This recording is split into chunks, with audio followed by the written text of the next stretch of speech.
जिंदगी की भाग दौड़ में हम लोग इतना खो गए हैं कि हम लोग जिंदगी जीना तक भूल गए हैं। अगर आप लोग भी ऐसा कर रहे हैं तो एक छोटी सी स्टोरी बड़े ध्यान से सुनिएगा। एक बार किसी ने भगवान बुद्ध से पूछा कि हम लोगों को अपनी जिंदगी में पूरी तरह से आनंद कब लेना चाहिए। तो भगवान बुद्ध ने बड़े प्यार से जवाब दिया, अपने मरने से ठीक एक दिन पहले। तो फिर उस व्यक्ति ने कहा कि हमारी मृत्यु तो निश्चित ही नहीं है, हम लोग कब मरेंगे हमें क्या पता। तो भगवान बुद्ध ने बड़े मुस्कुराते हुए कहा कि यही तो मैं कह रहा हूं, इसीलिए अपनी जिंदगी के हर एक दिन को अपना आखिरी दिन मानते हुए जीने का आनंद लेना चाहिए। गाइस, आपको ये सुन के कैसा लगा चैट सेक्शन में जरूर लिखिएगा। ग्वालियर के एक सैलून मालिक के घर पे जब एक बेटी पैदा हुई तो इस खुशी में उसने अपनी तीनों दुकानों पर फ्री में बाल काटने का ऐलान कर दिया। जी हाँ गाइस, एक बेटी के पैदा होने पर वो इतना खुश थे कि उनकी दुकान पर जो भी आया उसके बाल काटने के लिए उन्होंने एक भी पैसा उससे चार्ज नहीं किया। ऐसा करके वो ये संदेश देना चाहते थे कि समाज में अगर किसी के घर में बेटी पैदा होती है तो वो खुशियां लेके आती हैं, वो खुशियों के दिन होते हैं। इसमें उदास होने वाली क्या बात है, उत्सव मनाया जाना चाहिए। जी हाँ गाइस, उस ग्वालियर के सैलून मालिक की सोच को मैं दिल से सलाम करता हूं। गाइस, क्या आपको पता है कि अंटार्कटिका को रेगिस्तान यानी कि डेजर्ट कहा जाता है। अब आप लोग सोच रहे होंगे अंटार्कटिका को रेगिस्तान क्यों कहते हैं, वहां पर तो चारों तरफ बर्फ ही बर्फ है, वहां पर कौन सी पानी की कमी हो गई।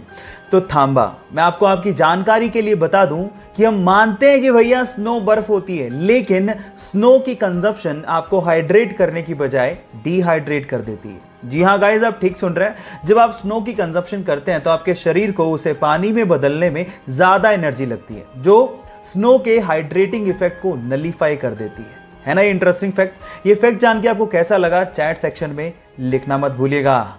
जब मात्र 300 स्पार्टन्स जेरेक्सिस की विशाल सेना के सामने लड़ने के लिए जा रहे थे तो रास्ते में आर्केडियंस मिल गए।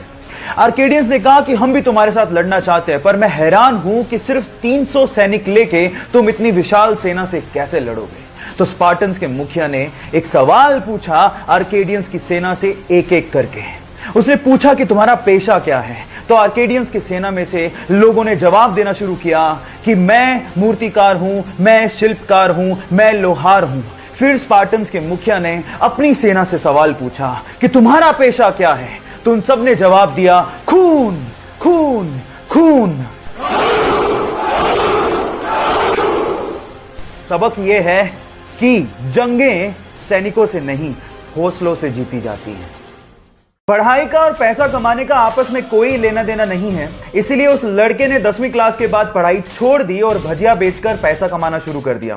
फिर अपने दोस्त की मदद से 1948 में यमन चला गया और वहां पर एक पेट्रोल पंप पे काम करना शुरू किया। देखते ही देखते अपनी मेहनत की बदौलत वो वहां पे क्लर्क और फिर मैनेजर बन गया, लेकिन उसके दिमाग में तो अलग ही सनक चल रही थी। फिर वहां से अच्छी खासी नौकरी छोड़ के 50,000 रुपया लेकर वो इंडिया आया और यहां पर मसाला और पॉलिस्टर बेचने की कंपनी शुरू की और देखते ही देखते 10 लाख की टर्नओवर के साथ इंडिया की सबसे बड़ी प्राइवेट कंपनी बना डाली। और आज भी वो कंपनी इंडिया में सबसे बड़ी प्राइवेट कंपनीज में शुमार है। Yes, I am talking about Reliance और बंदे का नाम था धीरूभाई। और उनका कहना था कि बड़ा सोचो, दूर की सोचो और जल्दी सोचो, क्योंकि विचारों पर किसी का एकाधिकार नहीं होता। जब सीता मैया को रावण लंका उठा के ले गया तो उनको भगवान राम की तरफ से संदेश देने के लिए और उनका हालचाल पूछने के लिए हनुमान जी ने पर्वत से छलांग लगाई और समंदर के रास्ते होते हुए लंका जाने लगे। रास्ते में उनका सामना सुरसा से हो गया। सुरसा ने कहा, मुझे तो भूख लग रही है, मैं तो तुम्हें खाऊंगी। हनुमान जी ने कहा कि मैं सीता मैया से मिलके आता हूं, आते वक्त जो तुम्हारी इच्छा हो कर लेना। सुरसा ने कहा, नहीं, मुझे तो भूख अभी लग रही है, मैं तो अभी खाऊंगी। तो हनुमान जी ने कहा, वक्त जाया मत करो, खा लो। तो सुरसा ने उन्हें खाने के लिए अपना 1 योजन का मुंह खोला। 1 योजन का मुंह मतलब 8 मील मुंह खोला। जैसे ही उसने 1 योजन मुंह खोला, हनुमान जी 2 योजन के हो गए। सुरसा ने 2 योजन का मुंह खोला, हनुमान जी 4 योजन के हो गए। ऐसे करते करते सुरसा ने 64 योजन का मुंह खोल लिया। तो हनुमान जी ने बुद्धि दिखाते हुए अपना शरीर छोटा किया और उसके मुख का चक्कर लगाते हुए बाहर आ गए। यहां समझने लायक और सीखने लायक बात यह है कि जब पावर दिखानी थी तो हनुमान जी बड़े होते चले गए, लेकिन जब बुद्धि दिखानी थी तो हनुमान जी छोटे हो गए। जब वो 9 साल के थे तो उनकी माता का देहांत हो गया। घर के हालात इतने खराब थे कि उन्हें रेलवे स्टेशन पर कूली तक का काम करना पड़ा। इसके बाद जैसे तैसे करके उन्होंने बस कंडक्टर का एग्जाम पास किया और बस कंडक्टर लग गए।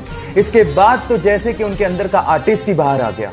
लोग ऐसा कहते हैं कि बस कंडक्टर के तौर पे वो काफी ज्यादा फेमस हो गए थे क्योंकि वो बहुत ही स्टाइल से सीटी मारा करते थे और बहुत ही स्टाइल से टिकट काटा करते थे। ये देखकर उनके साथियों ने उनको एक्टिंग स्कूल ज्वाइन करने के लिए मोटिवेट किया और साथ ही साथ उनकी फीस भी भरी और उसके बाद उन्होंने पीछे मुड़ के कभी नहीं देखा। काफी स्ट्रगल के बाद उनकी पहली मूवी में ही उन्हें नेशनल अवार्ड मिला और देखते ही देखते वो साउथ में सुपरस्टार और गॉड माने जाने लगे। जहां हालात ये हैं कि बाकी एक्टर्स को अपनी मूवीज हॉलिडे के दिन रिलीज करनी पड़ती है, वहीं जब इस सुपरस्टार की मूवी आती है तो अपने आप वो दिन हॉलिडे हो जाता है। Yes, I'm talking about Thalaiva Rajnikanta.